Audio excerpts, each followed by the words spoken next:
મોરબીના માળિયા કુંતાસી ગામ નજીક કાર પલટી જતા બેના મોત નીપજ્યા છે અને બેને ઈજાઓ થતા તેને સારવાર માટે હોસ્પિટલે ખસેડવામાં આવ્યા હતા. બનાવની જાણવા મળતી વિગત પ્રમાણે માળિયા તાલુકાના કુંતાસી ગામ નજીક મોડી રાત્રિના પુલ પરથી કાર પલટી મારી જતા તેમાં સવાર 4 માંથી 2 ના મોત થયા હતા, જ્યારે બેને ઈજા થઈ હતી, જેને સારવાર માટે મોરબી અને રાજકોટમાં ખસેડવામાં આવ્યા હતા. પણ આ અંગે વધુ તપાસ કરતા કારમાં સવાર લોકો રાજપર ગામેથી આવતા હતા અને કોઈ કારણસર તેમની કાર પલટી મારી જતા તેમાં સવાર મોરબી નગરપાલિકા વોર્ડ નંબર 1 ના નગરસેવક સુરેશભાઈ ગંગારામ બાવરવા અને સિરામિકાના કારખાનામાં ભાગ ધરાવતા પ્રકાશભાઈ હિરાણીનું ઘટના સ્થળે જ મોત થયું હતું, જ્યારે મહાદેવભાઈ શેરસિયા તેમજ અમિત શેરસિયા ગંભીર હોવાથી તેને સારવાર માટે રાજકોટ હોસ્પિટલ ખસેડવામાં આવ્યા હતા.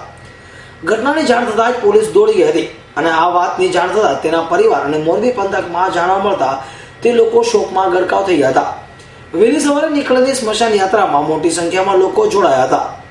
ગઈ નાઇટમાં અમને મોરબી તાલુકા પોલીસ સ્ટેશનમાં પ્રાથમિક અમને તપાસ આપેલી, જેમાં હજનારી અને કુંતાસી રોડ સિંગલપટ્ટીના રોડ ઉપર કાર પલટી ખાઈ જતા જેમાં 2 માણસ મરણ ગયેલ, જેમાં સુરેશભાઈ અને પ્રકાશભાઈ 2 મરણ ગયેલ અને 2 માણસને ઈજા થયેલ, જેમાં એક માણસ છે તે પ્રાથમિક સારવાર કૃષ્ણ હોસ્પિટલમાં લે છે અને એક માણસને રાજકોટ રિફર કરેલા છે. હા સાહેબ, અમને જમાદારે સવારે આવીને વાત કરી, 10 વાગે અહીંયા આવ્યા સ્થળ ઉપર અને ગઢવીભાઈ મોરબી જમાદારે મને ફોન કર્યો, સરપંચ અહીંયા આવો ને, તમારા ગામના સીમમાં એક એક્સિડન્ટ થઈ ગયેલું છે તો અમે પંચનામું કરવા માટે આવ્યા છે.